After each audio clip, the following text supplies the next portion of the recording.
Hello guys, welcome back to my channel. आज मैं आप सब लोगों के साथ एक स्टोरी शेयर करने जा रही हूँ जिसका शीर्षक है भगवान विष्णु का स्वप्न। तो चलिए बढ़ते हैं अपनी स्टोरी की तरफ। एक बार भगवान नारायण वैकुंठ लोक में सोए हुए थे। उन्होंने स्वप्न में देखा कि करोड़ों चंद्रमाओं की कांति वाले त्रिशूल धारी डमरू वाले भगवान शिव प्रेम और आनंद से उन्मत्त होकर उनके सामने नृत्य कर रहे हैं। उन्हें देखकर भगवान विष्णु हर्ष से गदगद हो उठे और अचानक उठकर बैठ गए। कुछ देर तक ध्यानस्थ बैठे रहे। उन्हें इस प्रकार बैठे देखकर श्री लक्ष्मी जी पूछने लगी, भगवान, आपके इस प्रकार अचानक निद्रा से उठकर बैठने का क्या कारण है? भगवान ने कुछ देर तक उनके इस प्रश्न का कोई उत्तर नहीं दिया और आनंद में निमग्न हुए चुपचाप बैठे रहे। कुछ देर बाद हर्षित हुए और बोले, देवी, मैंने अभी स्वप्न में भगवान श्री महेश्वर का दर्शन किया। उनकी छवि ऐसी अपूर्व आनंदमय एवं मनोहर थी कि देखते ही बनती थी। मालूम होता है शंकर जी ने मुझे स्मरण किया है। अहो भाग्य! चलो कैलाश में चलकर हम लोग महादेव के दर्शन करें। ऐसा विचार कर दोनों कैलाश की ओर चल दिए। भगवान शिव के दर्शन के लिए कैलाश मार्ग पर आधी दूर गए होंगे कि देखते हैं भगवान स्वयं शंकर गिरिजा के साथ उनकी ओर चले आ रहे हैं। अब भगवान के आनंद का तो ठिकाना नहीं रहा। मानो घर बैठे ही निधि मिल गए। मानो घर बैठे ही निधि मिल गई उनको। पास आते ही दोनों परस्पर बड़े प्रेम से मिले। ऐसा लगा मानो प्रेम का आनंद का समुद्र उमड़ रहा हो। एक दूसरे को देखकर दोनों के नेत्रों में आनंद अश्रु बहने लगे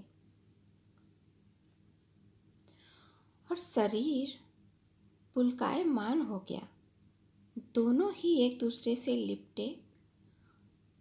लिपटे हुए कुछ देर मूकवत खड़े रहे। प्रश्नोत्तर होने पर मालूम हुआ कि शंकर जी को भी रात्रि में इसी प्रकार का स्वप्न हुआ कि मानो विष्णु भगवान को वे उसी रूप में देख रहे हैं जिस रूप में अब उनके सामने खड़े थे। दोनों के स्वप्न में वृत्तांत से अवगत होने के बाद दोनों एक दूसरे को अपने निवास ले जाने का आग्रह करने लगे। नारायण ने कहा, बैकुंठ चलो, और भोलेनाथ कहने लगे कि नहीं, कैलाश की ओर प्रस्थान किया जाए।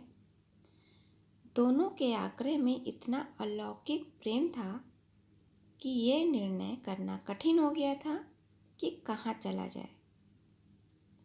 इतने में क्या देखते हैं कि वीणा बजाते हुए हरि गुण गाते हुए नारद जी कहीं से आ निकले। बस फिर क्या था, लगे दोनों उनसे निर्णय कराने कि कहाँ चला जाए। बेचारे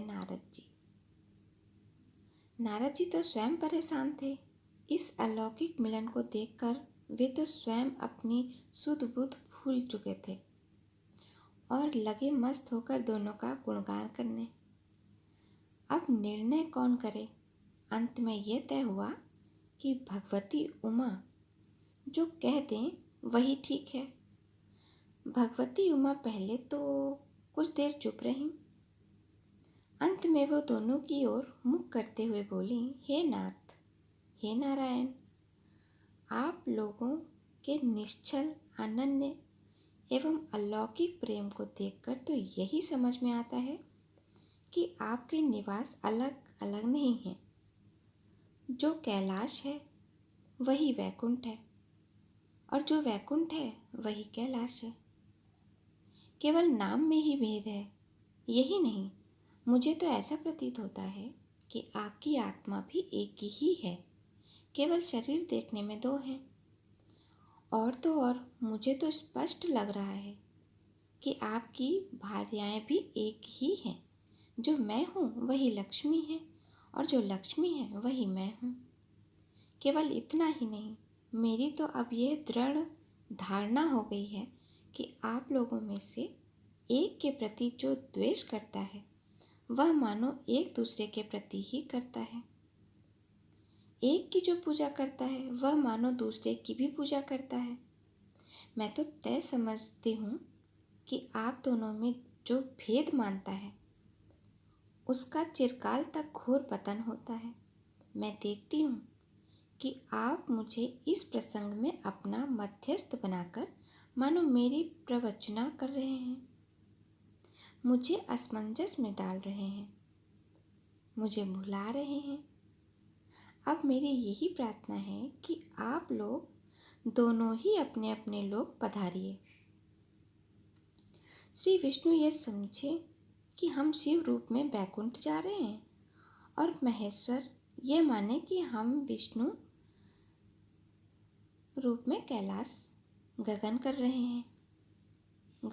हैं, कैलाश में विचर रहे हैं। इस उत्तर को सुनकर दोनों प्रथम प्रसन्न हुए और भगवती उमा की प्रशंसा करते हुए दोनों ने एक दूसरे को प्रणाम किया और अत्यंत हर्षित होकर अपने अपने लोक को प्रस्थान किया। लौटकर जब विष्णु जी वैकुंठ पहुँचे तो लक्ष्मी जी ने उनसे प्रश्न किया, हे प्रभु, आपको सबसे अधिक प्रिय कौन है? भगवान बोले, प्रिय, मेरे प्रियतम केवल श्री शंकर हैं। देहधारियों को अपनी देह की भांति वे मुझे अकारण ही प्रिय हैं। एक बार मैं अपने श्री शंकर दोनों पृथ्वी पर घूम रहे थे। मैं अपने प्रियतम की खोज में एक आशय से निकला कि मेरी ही तरह जो अपने प्रियतम की खोज में देश देशांतर में भटक रहा हो वही मुझे अकारण प्रिय होगा। थोड़ी देर के बाद मेरी श्री शंकर जी से भेंट हो गई। वास्तव में मैं ही जनार्दन हूँ और मैं ही महादेव हूँ। अलग अलग दो घड़ों में रखे हुए जल की भांति मुझ में और उनमें कोई अंतर नहीं है। शंकर जी के अतिरिक्त शिव की चर्चा करने वाला शिव भक्त भी मुझे अत्यंत प्रिय है। इसके विपरीत जो शिव की पूजा नहीं करते हैं वो मुझे कदापि प्रिय नहीं हो सकते। इस तरह जो शिव की पूजा करता है वह वैकुंठवासी श्री विष्णु जी को भी स्वीकारता है, और जो श्री विष्णु की वंदना करता है वह त्रिपुरारी को भी मान लेता है।